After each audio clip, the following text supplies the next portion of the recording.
Vote পরবর্তী হিংসা অব্যাহত হুগলির আরামবাগে। বুধবার সন্ধ্যায় আরামবাগ ব্লকের আরান্ডি ২ নম্বর অঞ্চলের তৃণমূল কংগ্রেসের সক্রিয় কর্মী অষ্টসাত্রাকে বেধড়কভাবে মারধর করার অভিযোগ উঠল বিজেপির আশ্রিত দুষ্কৃতীদের বিরুদ্ধে। যদিও অভিযোগের কথা অস্বীকার করেছে বিজেপি। গুরুতর জখম তৃণমূল কর্মী অষ্টসাত্রাকে চিকিৎসার জন্য নিয়ে আসা হয় আরামবাগ মেডিকেল কলেজ ও হাসপাতালে। অপরদিকে খানাকুলের বালিপুরে গৌতম মেটেকে গতকাল রাত্রে লোহার রড দিয়ে মাথায় আঘাত করে বিজেপির আশ্রিত দুষ্কৃতীরা বলে অভিযোগ। বর্তমানে ওই দুইজন তৃণমূল কর্মী আরামবাগ মেডিকেল কলেজ ও হাসপাতালে চিকিৎসাধীন। খবর পেয়েই আক্রান্ত তৃণমূল কর্মীদের হাসপাতালে দেখতে যান তৃণমূল কংগ্রেসের আরামবাগ সাংগঠনিক জেলা চেয়ারম্যান স্বপন নন্দী। ইতিমধ্যেই মারধরের ঘটনা নিয়ে শুরু হয়েছে রাজনৈতিক তরজা বিজেপি তৃণমূলের। ঘটনা প্রসঙ্গে তৃণমূলের আরামবাগ সাংগঠনিক জেলা চেয়ারম্যান স্বপন নন্দী সহ আরামবাগ বিজেপির সাংগঠনিক জেলা সভাপতি তথা পরশুরার বিধায়ক বিমান ঘোষ কি জানাচ্ছেন তাদের মুখ থেকেই বিস্তারিত শুনুন। 24 আওয়ার্স আরামবাগের রিপোর্ট। আমাদের দেখি মাথাটা মারতে আমার বউ ছেড়ে ছুটে গেল, এখন ছুটে যে কেটে দিয়ে আর ওরা কেটে পড়লো, ওকে প্রত্যেক মুখে সামনে যে পৌঁছাবে।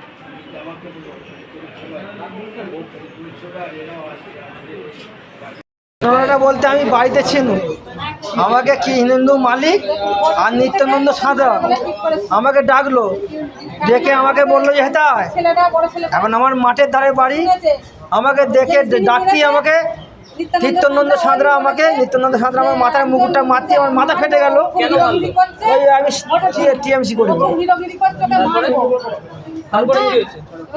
এখন যা মারতি আমার মাথায় মুকুট মারতি, আমার ছেলে বউ ছুটে এলো মারতে। হ্যাঁ এইসব আমি চাই যে দেখুন আমি মাথা, ওটা শিয়ারা মাঠের মধ্যখানে, ওটা আরান্ডি 2। এখন কি চাইবো, আমার এটা ফলাফল চাই। ওই কে হিন্দু মালিক, ও আগে মেম্বার ছিল মানে যুব থেকে, ওই মানে প্যাচ খেলি আমাকে মারধর করলো। ওর দাদা সিভিক পুলিশ বলে, ও যে আমার কিছুই করতে পারবে না, ও দাদা সিভিক পুলিশ। এরকম ব্যাপার, এরকম ব্যাপার আমাকে মারধর করে। আপনার নাম? আমার নাম অষ্টসাগর। আমাদের বাড়ি হচ্ছে মাঠের দিকে বাড়ি, এবার ও বাড়িতেই ছিল, ওকে ডাকছে যেমন ডাকে, ওই যে মেরেছে আর কি, ও ডেকেছে, ডাকতে গেছে, বলছে যে তুই সেই দিন করে করে মানে ওদের বসা হচ্ছে, কথাবার্তা ওই তো আমি তো কাজে ছিলাম না, আমি তো বাড়িতে ছিলাম। একটা জমির তোফাত, ওদের কথাবার্তা হতে হতে মানে কে দিয়েছে এতে করে, ওখানে মানে সেই ছিল তো মানে ফসল লাগিয়েছে, মুগুর ছিল একটা বড় বাঁশের মুগুর, তাতে করে মেরেছে। ঘটনাটা আমি আমার মেয়ের ওষুধ কিনতে যাচ্ছিলাম, তো ওরা ওখানে জোটবদ্ধ হয়ে থাকে সেটা আমি জানি না। বাইক নিয়ে আমি যাচ্ছিলাম, আমি আর আমার একটা বন্ধু ছিল। তো হঠাৎ করে গাড়ি থেকে ট্রেনে নামিয়ে নিয়ে গোলা টোলা টিপে ধরে, তারপরে হঠাৎ করে পিছন থেকে এসে শাবল দিয়ে প্রথমে মারে, তারপরে আবার একটা কিছু দিয়ে মেরে দিয়েছে এটা, তারপরে হচ্ছে মাথাটা প্রচণ্ড পরিমাণে ফেটে যায়।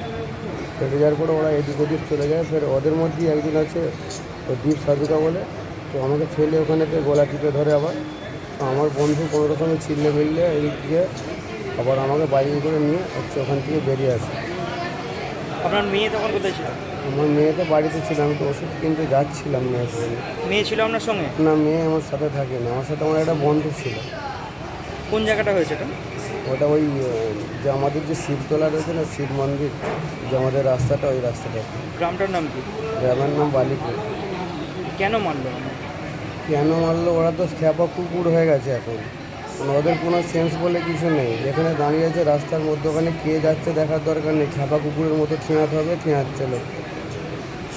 সবই তো বিজেপি বিরোধী হবে, কেননা আরামবাগ লোকসভায় বিজেপি জিতবে এটা তো তৃণমূল কংগ্রেসের কোনোভাবে মেনে নিতে পারছে না। তারা লড়াই হচ্ছে সাকিম ভার্সেস নবী, এ ওর লোককে মারছে, ওর লোককে মারছে, আর দোষ হচ্ছে বিজেপির। আগে ওদিকে বলুন যে তৃণমূলের সময় শেষ হয়ে গেছে, এবার অন্তত গোষ্ঠীদ্বন্দ্বটা বন্ধ করুন। এখন ওই 2-5টা করে লোক নিয়ে নিজেদের মধ্যে মারপিট করছে, আর মাঝখান থেকে ওদের নেতারা বিজেপির নাম দিচ্ছে। ওদের কাছে এখন প্রমাণ আছে বিজেপি মেরেছে বলে?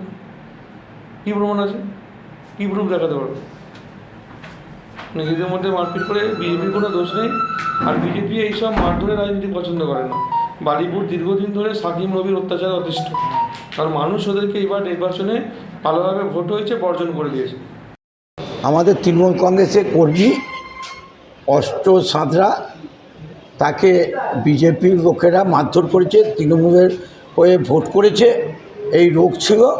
আজকে প্রচণ্ডভাবে মারধর করেছে, এমন মারধর করেছে, এমন অস্ত্র দিয়ে মুগুর দিয়ে যা মারধর করেছে, এত রক্ত বেরিয়েছে, গামছা হয়ে গেছে, ওর ছেলে ধরতে গেছে, তার জামা প্যান্ট সব হয়ে গেছে, রক্তের বন্যা বয়ে গেছে। ওকে এখন হসপিটালে ভর্তি করা হয়েছে। আর ওই তৃণমূল কংগ্রেসে ভোট করেছে, বিজেপি ওখানে ভোট পায়নি, কারণ চেয়েছিল যে সব বিজেপিতে ভোটটা দেয়, কিন্তু এ ওখানটা রুখে দিয়েছে। আমাদের আরান্ডি 2 নম্বর অঞ্চলের শিয়ারাতে বাড়ি, তাই এর নাম হচ্ছে অষ্ট সাঁতরা। একে মারধর করেছে। আমরা প্রশাসনকে জানিয়েছি, অভিযোগ জানাচ্ছি যে কারণ বিজেপি মানুষের কাছ থেকে ওরা সরে গেছে, মানুষ ওদের ভোট দেয়নি। এবারে মমতা বন্দ্যোপাধ্যায় প্রার্থী তৃণমূল কংগ্রেসের মিতালি বাগকে ভোট দিয়েছে, আর এরাও সব ভোট করেছে, সেই এতেই মারধর করেছে।